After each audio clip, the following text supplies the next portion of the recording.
অপেক্ষাকে আমি আজও ছাড়তে পারিনি।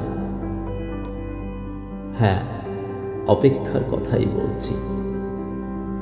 ভালোবাসার রক্তিম ধারালো স্নিগ্ধ ছোঁয়ায় এ হৃদয় থেকে এক এক করে ছিঁড়ে গেছে সব লোভ, হিংসা, ক্রোধ, অহংকার, স্বার্থপরতা, সব কিছু।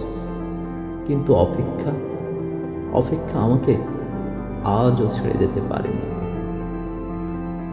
আমি ভালোবাসার জন্য সব কিছু ছেড়েছি, শুধু অপেক্ষা ছাড়া। অপেক্ষাকে আমি আজও হৃদয়ের গহীনতম অংশে অবরুদ্ধ করে বেঁচে আছি। অনেকেই বলে অপেক্ষা হচ্ছে শুদ্ধতম ভালোবাসার প্রকাশ। ভালোবাসতে সবাই পারে, কিন্তু সবাই প্রিয়তমার জন্য অপেক্ষা করতে পারে না। আসলেই কি তাই? জানি না, তো হবে হয়তো।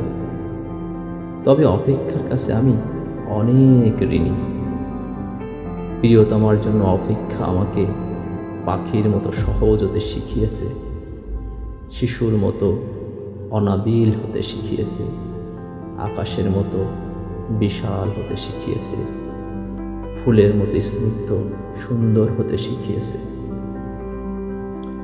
অপেক্ষা আমাকে সাগরের নীল জলরাশির মতো গভীর হতে শিখিয়েছে, প্রকৃতির মতো স্বচ্ছ হতে শিখিয়েছে, সোনালী সন্ধ্যার মায়াবী মমতার মতো নিবিড় হতে শিখিয়েছে।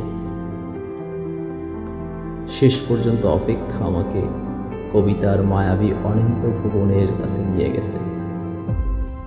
হৃদয়ের মধ্যে প্রতি মুহূর্তে অপেক্ষাকে পুষে রাখা কি কঠিন, অথচ আমি সেই কাজটিই করে যাচ্ছি প্রতি মুহূর্তে, কি নিদারুণ আনন্দের সাথে।